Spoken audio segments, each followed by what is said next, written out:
Jemi rikthyer në studio, do të fokusohemi tek një temë që në fakt në dukje të parë mendohet se i takon grave, po sa herë që flasim për gratë, kam përshtypjen që mesazhet më të forta i drejtohen burrave.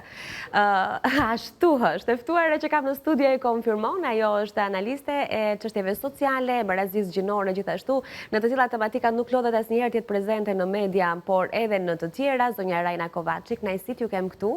Faleminderit për ftesën e dashur Amila. Kishim shumë kohë pa u parë bashkë. Edhe megjithatë ju kam ndjekur në media të tjera dhe sa herë që edhe unë ju ndjek për ditë. Me mendimet tuaja të mençura. Faleminderit shumë. Faleminderit dhe juve.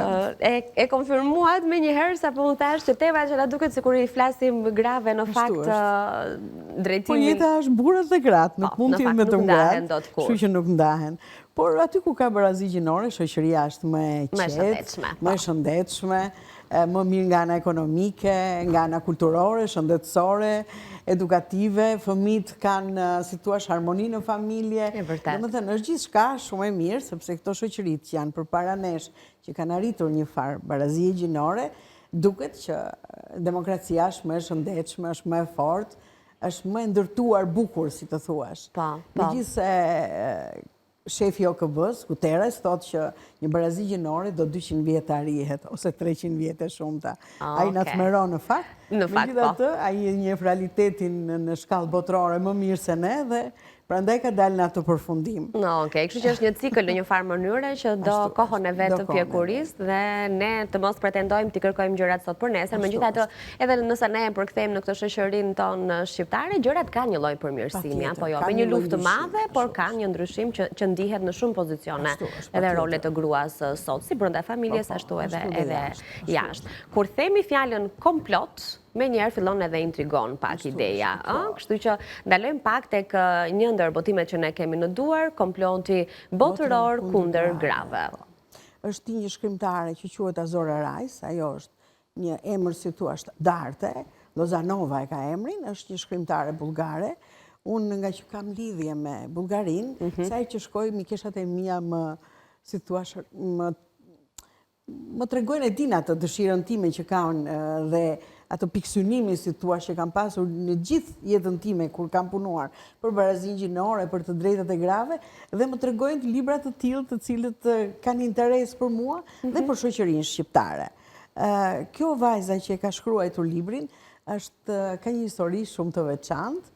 Ajo bullgare shkon kur hapen rrugët, domethënë në vitet 90-92, ajo shkon në Itali për të bërë shkollën e lartë, mirë po përballet me një, siç ka qenë në përgjithësi, domethënë, në një drejtim të panjohur për të dhe kalon në anën e prostitucionit. Dhe vazhdon jetën e saj, megjithëse kishte të tjera dëshira, të tjera ëndra për jetën, dhe në një farë mënyre kalon tek Berlusconi, duke i në eskortën e Berlusconi. Ai e njeh, domethënë si të thuash, e vlerëson shumë, ai u mbaron një shkollë shumë të mirë, 2 shkolla, 3 shkolla, pra ai e çon atje ku duhet dhe në fund fare e bën kryefinancieren e firmave të tija. Kaq shumë, domethënë, e vlerësoi këtë vajzë. Dhe ajo, duke u nisur nga, si thuash, nga eksperjenca e saj, dhe nga shumë ndodhi të jetës saj, mban një qëndrim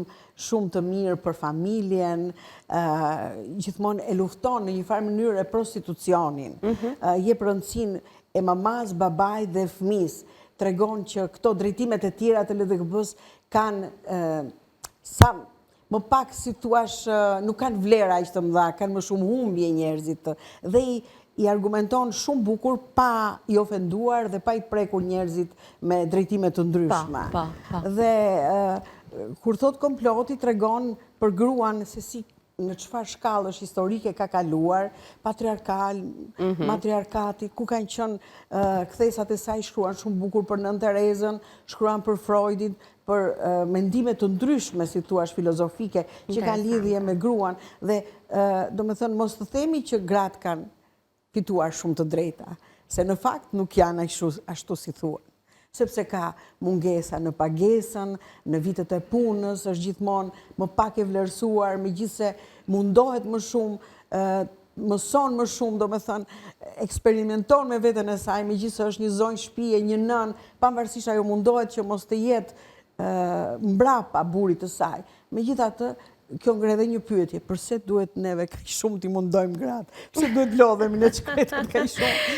Të jemi të bukura, të jemi të dashura, të jemi të zonjat. Kërkohet dhe pretendohet perfeksioni në gjithçka. Pra si brenda shtëpisë, pra nëse ka diçka që nuk funksionon në raportin në çift, fajne ka gruaja, nëse në punë gjërat nuk shkojnë fajne ka gruaja, nëse diçka nuk shkon me fëmijët, prap peshën më të madhe të përgjithshme. Nëse gatimi nuk ka dalë mirë, ka fajin gruaja. Po, është e vërtetë që ose ne her pas here thuhet që marrim ca përgjegjësi mbi supe që nuk duhet dhe pastaj na konsiderohet fakt detyrë edhe mision. Duhet i seleksionojmë në një farë mënyrë, duhet i seleksionojmë, duhet i ndajmë në një farë mënyrë, shiko varet edhe nga bashkëshorti. Patjetër. Partneri që ke pranë, sa mirëkuptim, po duhet ketë mirëkuptim. Shikon, ne gratë e gjejmë rrugën e mirëkuptimit nëse duam. E kupton, nëse duam, nëse e duam familjen, nëse kemi një dashuri në familje, harmoni, gjithmonë mund të arrijmë. Gjithmonë mund të kemi, si thua, e gjejmë mënyrën, sepse nuk arrihet gjithçka me dhunë, me të bërtitura, domethënë këto janë gjëra që na lodhin dhe ne shumë, na lodhin dhe është bërë një studim në fakt që gratë që nuk kanë harmoni familjare janë shumë të prekura dhe nga sëmundjet e trurit, nga sëmundjet nervore. Pra gjithçka gruaja e ndjen më shumë se sa burri. E përjeton, e ndjen, e sërhollon në një farë mënyre, nuk na ze asnjëherë gjumi të qeta. Edhe në qoftë se ka gjithmonë ka një mendim në kokë. Po mundoheni të dashurat e mia të bëni nga një çik kështu, të merreni me veten tuaj, me frymarrje, dhe t'i kaloni një çik më lehtë gjërat se ndryshe ne dëmtojmë veten tonë në radh parë. Dhe duke dëmtuar veten tonë, dëmtohet edhe familja. Sepse pavarësisht që neve gjykohemi për çdo gjë, po asgjë nuk bëhet pa ne. Duhet jemi të sigurta për këtë gjë. Jam e sigurt që burrat që po na shohin në këto momente, me siguri po na kundërshtojnë edhe për faktin që pse burrat nuk mendojmë, se burrat nuk e vrasin mendjen, se ne nuk na zë gjumit, se ne nuk përkushtohemi njësoj si ju për familjen. Zë gjumi më rahat burrat në fakt, nuk e di ai ke vënë ti. Janë më të qetë, ose i largojnë gjërat në një farë mënyre. Kështu që kjo është një eksperiencë shumë e mirë që duhet i largojmë, duhet mendojmë për veten tonë. Kur punoja në punën tim në përgjithësi, shikoja gratë që vinin të mërzitura, me ato ngarkesat e mëngjesit. Dhe i thoshe gjithmonë, se mama ime më thoshte, kujdes, një nerv më shumë, një rrudh më shumë. Prandaj mendo për veten tënde. Dhe i thosha, o shpirt, o shoqjet e mia të dashura, kujdes, mos u mërzisni kaq shumë, mos e lodhni veten kaq shumë. Mundohuni në një farë mënyre, kur dilni nga shtëpia, largojeni të gjitha. Kur vini në punë, ka tjetër jetë. Pra, nuk duhet t'i ngatrojmë. Dhe kur kthehemi ashtu sikurse kur futemi në shtëpi, të mos marrim këto ngarkesat e punës edhe hallet e tjera me vete. E vërtetë është në fakt. Kjo është shumë e rëndësishme dhe ka shumë përgjigje, ka shumë gjëra që këtu te ky libër gjenden. Shkruan për gratë të ndryshme, për Madonën, për Kleopatrën, i merr dhe ato, domethënë, në analizë thua se si ka evoluar gruaja, domethënë, në periudha të ndryshme historike. Çfarë ka arritur ajo? Si mundohet me të gjitha llojet e mënyrës që të arrijë, pavarësisht që nuk varet gjithçka nga ajo, kuptohet. Është varet nga shoqëria, nga politikat. Politikat sidomos duhet jenë shumë. Kam bërë para ca ditës një artikull shumë interesant, barazia gjinore dhe të drejtat e grave. Se të drejtat e grave hyn dhe tek barazia gjinore. Janë shumë e rëndësishme. Dhe në shumë vende të botës leja e lindjes nuk merret vetëm nga mamat, po merret edhe nga baballarët. Dhe kur kam qenë zëvendës ambasadore në një shtet në Bullgari, shikoja se si vinin me bebet vogla baballarët në lulishte, rinin gjatë gjithë kohës aty dhe ktheheshin prapë. Pra me marrëveshje, nëna mund të filloj punë një çik më përpara se babai, sepse dhe babai ka të drejtat e prindërimit, nuk është e drejtë e prindërimit vetëm ke nëna, po është dhe ke babai. Dhe ky krahasimi i baballarëve në park, në çfarë viti bëhet fjalë? Para 8-9 vjetësh. 8-9 vitesh, okej. Po, ato e kishin vendosur atë, dhe njëkohësisht ishte shumë e rëndësishme kjo tjetra, për kushtimi i gjyshave, ndaj ju kanë vënë një rogë edhe gjyshave, të cilat merren me rritjen e nipërve dhe mbesave, marrin dhe ato një rogë. Pavarësisht edhe nga personat me aftësi kufizuara, ka Po, që ka gruaja nevojë për një kujdestar, po, raste të tjera edhe ajo, pastaj, domethënë, po. kjo është dhe tek neve. Po kjo pagesa e gjysheve ishte shumë interesante. Po pra, jo, këtu te ne gjyshet e bëjnë, po e bëjnë me vullnetarisht. dëshirë, vetëm me dëshirë, nga Vetëm me dashuria marrin, që ka. po, thjesht marrin dashurinë si shkëmbim. Nëse kemi diçka tjetër për të shtuar për këtë libër dhe pastaj dua të flasim pak edhe për tjetrin që është 100% i juaj, se më jo shumë në fakt titulli që ka. Këtu gratë qenë përgjigje të shumë gjërave të cilat kanë qenë tabu për neve, sepse pak a shumë këto vendet e lindjes, ne kemi qenë në një diktaturë akoma më të rëndë, këto kanë pasur më të lehtë pak, sepse hynë në revizionizëm edhe kaloi, domethënë diktatura nuk u bë kaq e rëndom sa ajona, por prapë se prapë dhe ato vinin nga vendet e lindjes dhe ka shumë pyetje përgjigje për shumë pyetje të ndryshme që gratë kanë përshtypjen deri më sot nuk i kanë gjetur. Dhe është një libër shumë i rëndësishëm se edhe të tregon, të jep përgjigje për shumë situata, për shumë probleme, për shumë gjëra që mund të ndodhin, për çfarë janë flirtet, çfarë kërkojnë burrat nga gratë, po çfarë kërkojnë dhe gratë nga burrat, jo vetëm burrat nga gratë. Kështu që interesante. Është shumë interesante. Le të themi ato pikat më delikate. Përfshirë në 9 gjuhë të botës. Në 9 gjuhë të Në 9 botës. gjuhë të botës, Okej, dhe ky është i tregues tjetër i peshës së librit në fakt edhe i rëndësisë së tij. Diktatorët burra të pangopur me gratë. Unë, Anila, kam punuar 4 vjet me këtë libër, pavarësisht që nuk është shumë i trash, po mora në analizë 7 diktatorë. Mora dhe nga e djathta ekstreme dhe nga e majta ekstreme. Stalini, Lenini, do me thënë, dhe u qartësova për shumë gjërat të cilat ne i kemi mësuar ndryshe, tani, ti e re, po neve, Brezioni, kemi mësuar ndryshe ca gjëra. I kemi, do me thënë, klasifikuar si njerëzit më të mirë, më të ndershëm, më të zgjuar, por në fakt nuk kanë qenë ashtu. Kanë qenë njerëz, do me thënë, unë i kthehesha në 3-4 gjuhë materialeve të mia, se nuk më besoj që njeriu mund të jetë kaq i pa shpirt, kaq katil dhe kaq kriminal. Për shembull, për figurën e Stalinit më të meronte ajo figurë. Edhe Lenini gjithashtu. Pra, ne i kemi klasifikuar ato si njerëzit më të mirë, më të zgjuar, por në fakt realiteti diktatura ishte shumë e rëndë. Pastaj ka marrë në analizë edhe Mao Tse-dunin, edhe Hitlerin, edhe Fidel Castron, pra Miloševićin, Titon, kanë qenë njerëz të cilët me aventura të tmerrshme, të jashtëzakonshme, tjetër thoshin dhe tjetër vepronin në jetë. Pra mos bëj si bëj unë, po bëj si them unë. E kjo ishte një gjë shumë domethënëse për librin tim.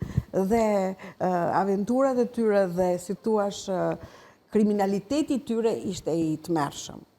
Mussolini, Hitleri, pra ato vepronin, si thua, gratë i keq trajtonin, i trajtonin ashtu si donin ato. Hitleri për shembull ka bërë një aventurë të tmerrshme me ish-mbesën e tij. Domethënë, hynin në pedofili, hynin në, si thua, në ca veprime që në qoftë se ishte një botë tjetër, ato duheshin futur përjetësisht në burg, duheshin akuzuar dhe duheshin dënuar shumë rënd. Mirë, po nga që ishin të zotët e shteteve të tyre, ato përfitonin shumë dhe i keq trajtonin njerëzit në mënyrë më të tmerrshme. Pra, diktaturat si të majta, si djathta, janë shumë të rrezikshme për popujt, sepse ato, si thua, pasurohen, përsa popujt vuajnë.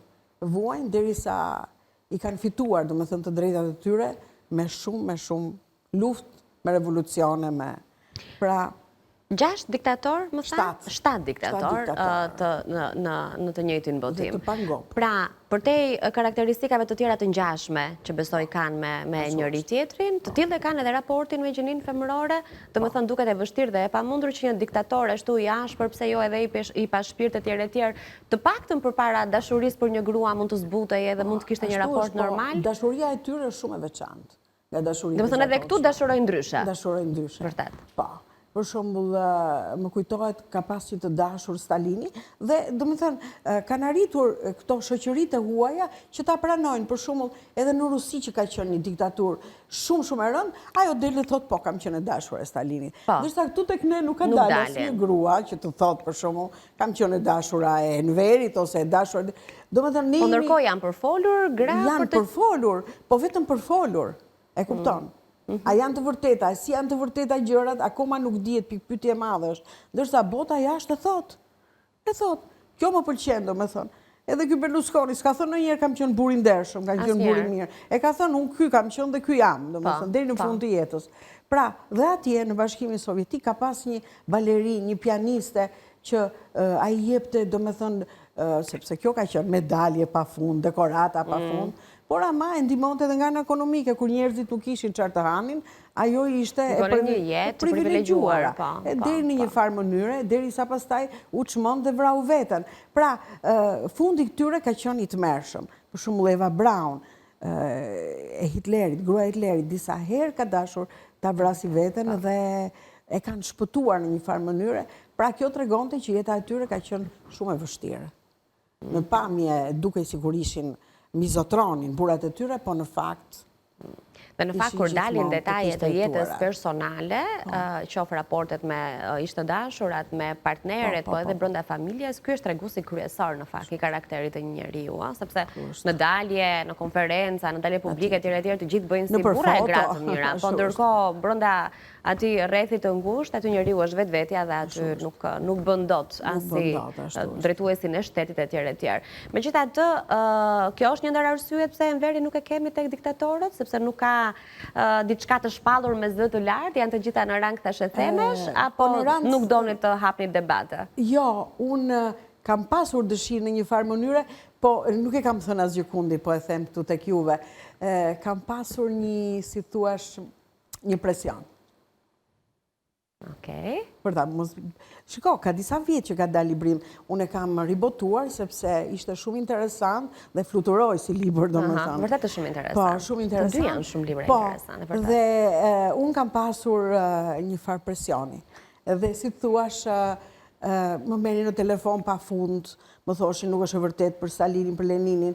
I kam duruar të gjitha, po nga kjo pata një lloj tërheqje, them drejtën. Edhe nga familja, edhe bashkëshorti im, do më thënë, më tha që ti tash, unë jam një çik kështu, do më thënë.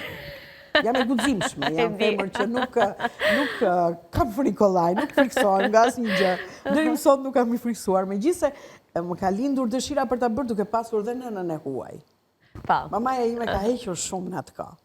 Dhe ky është një motiv tjetër shumë shpirtëror dhe i fortë për të mos patur frikë për të guxuar për të folur. Megjithatë her pas here se jemi në fund fare, po thjesht këto historitë ndonjëherë. Po mbledhun akoma se kam gjetur akoma gjëra të tjera.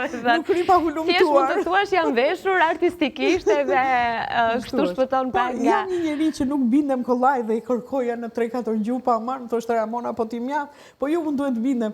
Unë e kam shumë të vështirë të bindem, do më thënë. Kërkoj, se them që mos gaboj, mos e mora, do më thënë, nga emocionit, se jam njëri emotiv dhe i marrë gjërë, po pastaj shikoj që ky është realiteti. Shumë i vëllshëm. Megjithatë, disa burime e konfirmojnë, e bëjnë dhe më të qetë atë prezantimin në publik pastaj. Po besoj se do vi dita dhe këtu dhe ne që do flitet. Jam e sigurt, se nuk ka një gjë, një njeri ka bërë diçka, do ta tregoj pse do ta mbaj deri kur. Është pjesë e historisë, është pjesë e një historie. Deri kur do ta mbajmë personazhe të rëndësishëm. Deri kur duhet i vlerësojmë njerëzit që kanë pasur të mirat, po dhe të këqijat e tyre.